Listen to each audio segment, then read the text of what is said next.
5 tips for selling your house for more cash. And you're going to want to stick around for number 5, which is don't overprice. The key element that most people overlook when selling a property is getting the pricing wrong. So stick around to the end and we'll go into that in more detail. Hi guys, I'm Dave Hayward from Hayward Properties, and we're pulling back the veil on property and how to get the most money out of a property, whether you're buying, selling or renting. Entrance and garden. So when you're selling a property, first impressions count.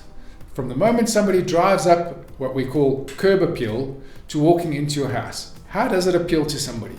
Should you be doing painting or repairs on anything at your entrance, adding some flowers and color around the front door? And your garden, is it neat and tidy? Are there lots of dead plants? Have you pulled it out? Especially when you've got show days and things like that, making sure that there's no doggy doo-doo anywhere, tidying away things lying around in the garden so it just generally doesn't look untidy. Again, first impressions count. So make sure that the entrance and where somebody's going to walk up through your garden to your front door is really appealing to somebody. That is going to help maximize that person's feeling when they walk in. Because you've heard it before when somebody's buying a house, I got a feeling. Well, if it's crummy when you walk up, you're going to get a crummy feeling.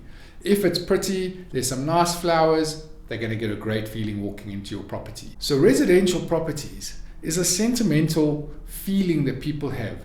It's emotions. When selling a house, you've got to appeal to somebody's feelings, those emotions. It's about their family and their future. You really have got to appeal to that side of people when you're making an impression. So expanding on your entrance and garden is declutter. How does somebody feel when they walk into your house? People want a house with space. They want openness. They want light. So what you want to do is declutter. Take out any extra furniture, ornaments, or things that might be cluttering up the house. Pack away kids' toys. Put away the dog's toys, beds, extra things like that. You can even do small things like taking some furniture out. Quite often we see, especially in a smaller house or a small area, you must probably have a dining room table or an outside table and there's 8 chairs or 10 chairs around and there's not a lot of room to move around it. Take 2 or 3 of those chairs out, pop them in the garage or put them somewhere else in the house so that when people come in, they get this feeling of openness and space. So other areas that people also don't think of are bathrooms. Things like having too many towels or really bright or different colored towels in their bathrooms. You want to kind of neutralize this, and I say neutralize in the sense of neutral colors. Less is more. I've been into bathrooms where the guys have got about 20 different bottles of shampoo and conditioner and face wash, and the shower's just, it's hectic, man. You really need to think, if somebody comes in here, what are they going to think when they see this? You only need 1 bottle of shampoo and 1 bottle of conditioner for your hair. Trust me, guys. Put the rest away into the cupboards. The same with the towels. When people come to view your property, you just need 1 or 2 towels hanging over the towel rack. You don't need 40 towels in there and washing lying in a basket. So this is what we mean by declutter. Just think of these little things. In a bedroom, has the bed got 50 million pillows on? I know wives, my wife loves lots of pillows and cushions on the bed. When people walk in and it's busy, they start to detract from looking at the house and they start looking at your furniture and your bedroom and thinking, why do we have 40 pillows on a bed? Just start to kind of declutter a little bit and think of the decor and how you're presenting your house to potential buyers. Repairs and maintenance. When somebody's buying a house, they don't want to go into a property where they're thinking, oh, I'm going to have to fix this, I'm going to have to fix that. Or maybe the house seems a bit crummy and run down, even though it might not be, because there's maintenance. So I often go to a house, you drive up to the house and they've got an electric fence, it's not working, all the wires are rusted and hanging down. What kind of impression does that give you? So the repairs and maintenance would be things like that. Get that fixed.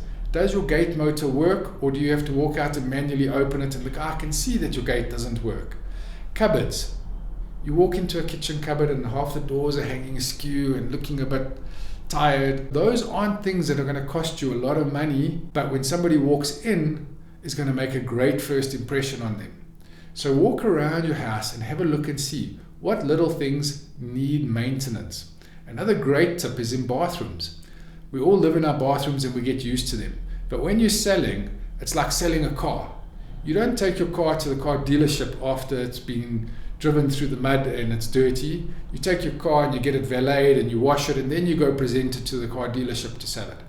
The same thing here. A little tip in a bathroom that goes a long way is just replacing the silicone around your bath. This generally tends to build up a bit of gunk or a bit of black mold, which is unavoidable but doesn't look great. So just strip that out. It's a home project, DIY, you can do it yourself, it's not difficult. But those kinds of little maintenance issues make a big difference when you're selling a property. If you've got a little bit more money to spare, one of the tips that we've already spoken about in previous videos is regrouting. Those tiles build up gunk from soap and shampoos, and obviously you can't help it with the moisture, it gets a little bit of mold. So if you can regrout a bathroom, your tiles always look new. But when you regrout and take out that and put new white grout in, it looks fantastic. It looks like you redid your bathroom. Not a big expense, a little bit more, but it goes a long way to adding value. Eco-ready features. Okay, so again now you might need a little bit of extra cash. But home buyers, again, don't want to go into a house looking and thinking about, what do I still have to fix? What am I going to have to upgrade? If you can replace your stove with a gas hob, this is a great value add for people. South Africans, we have load shedding, it's part of our lives. And the thing people ask me for most when I'm selling a property or even renting it is, does it have a gas hob? Because a gas hob is versatile. You're saving on electricity. It always works even if there's no electricity.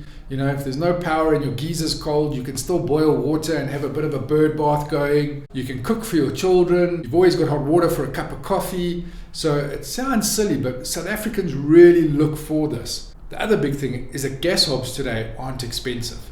They're pretty simple to install. You can even put a 9 kilo bottle into one of the cupboards, so you don't have to have pipes running through the wall and go to a big expense. Obviously the trick is to get a COC for your gas, because when you sell you're going to need that. But you could put in a gas hob with a COC in today's times for most probably about 5,000 Rand, all complete. So it really is a great investment as well in selling.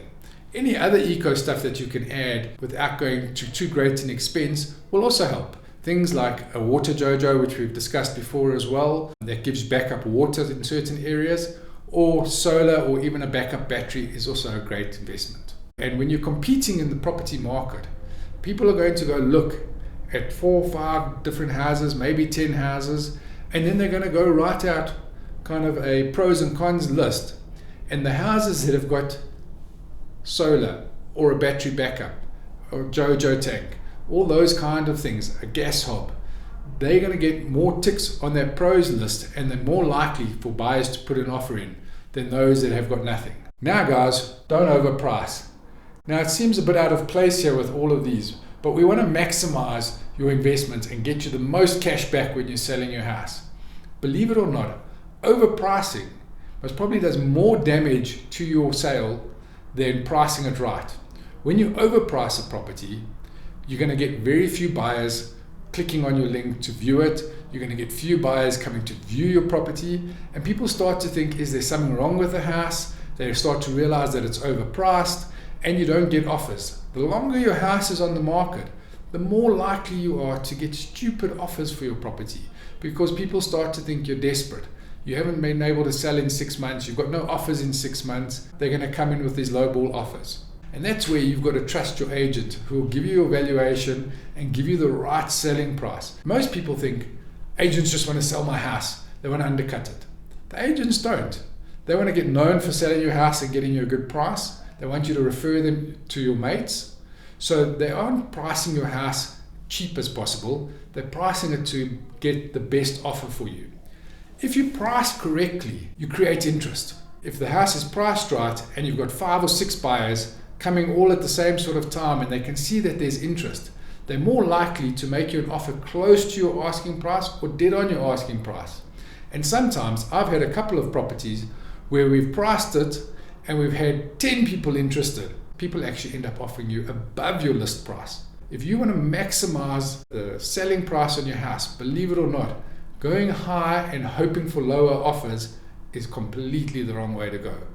Price a bit lower, get it right, get lots of interest, and sell closer to that asking price or even above asking price when you've done it 100% correctly. Let's look at all these things together from a buyer's perspective.